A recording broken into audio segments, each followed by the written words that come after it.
গোল্ডির video লাগে। Goldie video দেখেছি মনে দেখেছি, গোল্ডি ভিডিও দিয়েছে, গোল্ডির ভিডিওটা দেখেছি।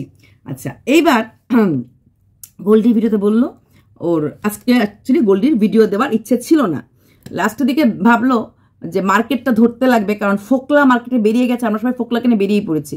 তাই ওদের চিন্তা হয়েছে যে তুমি দাও দাও দাও, আবার ফোকলা মুকলা চলে আসলে আমাদের রিস্কটা কমে যাবে। তাই গোল্ডি দিল, দিয়ে সেরে বললো ওর মনটা ভালো না, ওর সবসময় রোজই মন ভালো লাগে না, শরীর ভালো লাগে না, তারপরেও ভিডিওতে বসে যায়।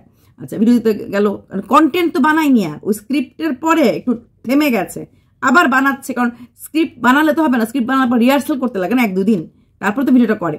তো বললো কালকে ভাইয়ের বার্থডে ছিল, বার্থডেতে ও জানতো না ভাইয়ের বার্থডে, কিন্তু ও কেক কেটেছে, এটা দেখেছে, লুচি হয়েছে দেখেছে, কিন্তু ওদেরকে যে দিয়েছে এটা বলতে গিয়ে ঢুক গিলে গেল, পাঠিয়েছে যেমন ভিখারিকে দিয়েছে, কোথায় পাঠিয়েছে ওদেরকে দিয়েছে, ঠিক আছে। ওর পায়েস এতগুলি করেছে, এতগুলি পায়েস ওরা মা মেয়ে খেতে পারবে না, ঠিক আছে। তাই পরিবারের সবার জন্য পায়েস ছোলা সবই করা হয়েছে, তো এটা খেয়েছে, কিন্তু ভাইয়ের জন্য গিফট কেনা হয়নি। কিন্তু চিন্তা করছে আবার গিফট কিনলে ভাই নিত কি নিত না, কারণ ভাই ওদিন বার করে দিয়েছে। উফ, টুরু লাভ। আজকে গোল্ডি একটা খুব ইম্পর্টেন্ট কথা বলেছে, যে ও খুব শিগগিরই যাবে শ্বশুরবাড়িতে ভাগ চাইতে।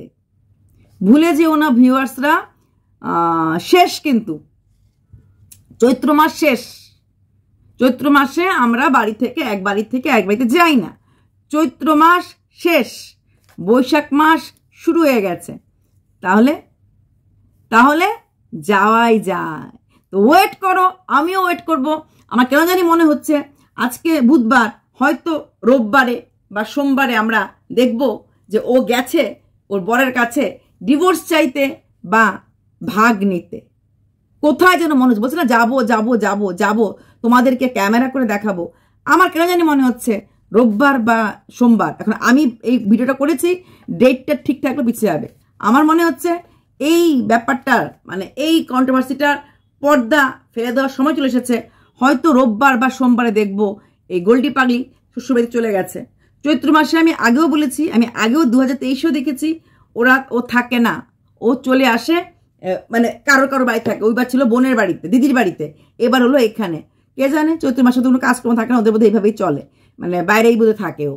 তাই এইবার এখানে 24টা তো ওদেরকে দেখতাম না, সত্যি কথা 24 কই ছিল না ছিল ফলো করিনি, 24টা একদমই ওদেরকে ফলো করিনি, ওদের দিকে ফিরেও তাকাইনি, ওদেরকে নিয়ে ভিডিও করিনি, তাই জানতাম না। কিন্তু 23-এ দেখেছিলাম দিদির বাড়িতে ছিল, কারণ নীল ষষ্ঠী পুজো করেছিল, 2 বোনে মিলে নীল ষষ্ঠী পুজো করা, ওই গঙ্গা থেকে উঠে স্নান করে 2 জনে মিলে কথা বলা, বোনে আবার তেসরার কথা বলা। তো তখনও বলেছিল এই যে বর ভালো না, বরকে ছেড়ে দিয়েছে, এই বরকে মেনে কি হবে, এই বরের জন্য শাখা পলা নোয়া তখন সব খুলে ফেলেছিল, রাতের মধ্যে কিছু থাকতো না, ওর একটা চুড়ি থাকতো। তখন সবাই বলছিল উমার হাতে শাখা পলা নোয়া, সিঁদুর তো এমনিতেও দেয় না, শাখা পলা নোয়া সিঁদুর দিয়ে কি হবে, হ্যাঁ হাজবেন্ডও মানে না, এটা এখন হাজবেন্ডের জাত কিনা, এইসব কথা ওর দিদি বলেছিল। তাই এইবারও দেখলাম ওই একটা মাস কাটালো, নেক্সট ইয়ার যদি থাকে চ্যানেল ওদের ফলো করতে লাগবে, চৈত্র মাসে আসলে পরে গোল্ডি পাগলি কই থাকে নাকি ওদের বাড়ির নিয়ম। তো আমরা আশা করব খুব শীঘ্রই হয়তো নতুন কিছু থিম আসবে, হয়তো গোল্ডি পাগলি শ্বশুরবাড়িতে যাবে, গিয়ে সেরে এই ভাব দেখাবে, বরকে বলবে আমার অংশ দাও, ডিভোর্স নিয়ে কোনো ভাব দেখাবে। হ্যাঁ, হাতের মধ্যে পলা, হাতের মধ্যে শাখা, হাতের মধ্যে নোয়া রেখে কেউ ডিভোর্সের জন্য অ্যাপ্লাই করে না। যখন মানুষ ডিভোর্স অ্যাপ্লাই করে তখন তার মানে এটা হয় আমি আর এর সংসার করব না, আমি আর এর সঙ্গে থাকবো না।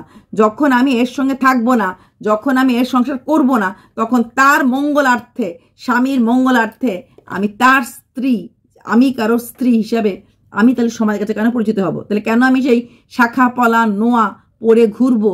সিঁদুর পরবে, সিঁদুর গোল্ডি পড়ে না, গোল্ডিকে সিঁদুর পড়তে আমি আগেও দেখেছি, সিঁদুর কিন্তু ওর মাও পড়তো না। ওদের মাও কিন্তু এটা লক্ষ্য করে দেখবে, সিঁদুর ওর মাও পড়তো না। জটিলাও সিঁদুর দেয় খুব অল্প করে, আমাদের যেটা একটা মোটা সিঁদুর দেওয়া বাতিক না, ওদের বাড়িতে সিঁদুর দেওয়া বাতিকটা কিন্তু নেই। ওদের মাও সিঁদুর পড়তো না, জটিলাও সিঁদুর দিত খুব অল্প করে, জটিলার হাতে একটা শুধু পলাই রাখতো আর কিছু না, আর এ কিছুই রাখতো না, গোল্ডি পাগলি কিছুই রাখতো না, সিঁদুরও দিত না, দেয় না, ইচ্ছা হলে দেয়, ইচ্ছা না হলে দেয় না, মানে রেগুলার না, বাইরে টারে গেলে মেকআপের সঙ্গে একটু দেয়, নাহলে ও সিঁদুরের ধার ধারে না। তো এমনকি আমি দেখেছি পুজোর সময়ও, পুজোর সময় আমরা সিঁদুরটা অনেক বেশি করে দিই, বড় করে দিই, কিন্তু জটিলাও কিন্তু একদম হালকা সিঁদুর, একটা মানে দেখা গেলে না দেখা দেখবেন তো সকালবেলা যখন ভিডিওগুলি করে কোথাও সিঁদুর পান কিনা না, সিঁদুরের ধারে কাছে ওরা থাকে না। এটা ওর মার থেকে পেয়েছে, ওদের মা মানে জটিলার শাশুড়ি মাও সিঁদুর দিত না, দুটো হাতে পলা পড়ে থাকতো। সিঁদুর টিপ এরকম একটা কোনো ব্যাপার জটিলার শাশুড়ি মা ওইটা বেশি ছিল না। উনিও এই দিক থেকে খুব মডার্ন ছিলেন। হ্যাঁ, হাতে দুটো পলা থাকতো বা দুটো শাখা থাকতো, এত খেয়ালও করি না, শাখা বই থাকতো কখনো, সিঁদুর একদমই দিত না। তো সেখানে দাঁড়িয়ে ও দেয় না। যাই হোক, আমরা এখন দেখব খুব শিগগিরই গোল্ডি বাড়ি ফিরতে চলেছে। নাটকের হয়তো বা জবন কি বলে কার্টেন পড়ে যাবে, এই বাংলাটা মুখে আসছিল না, কার্টেনে পড়ে যাবে, সেই দিনটা আশা আমরা করছি, হয়তো খুব শিগগিরই দেখতে পাবো। চলো বাই।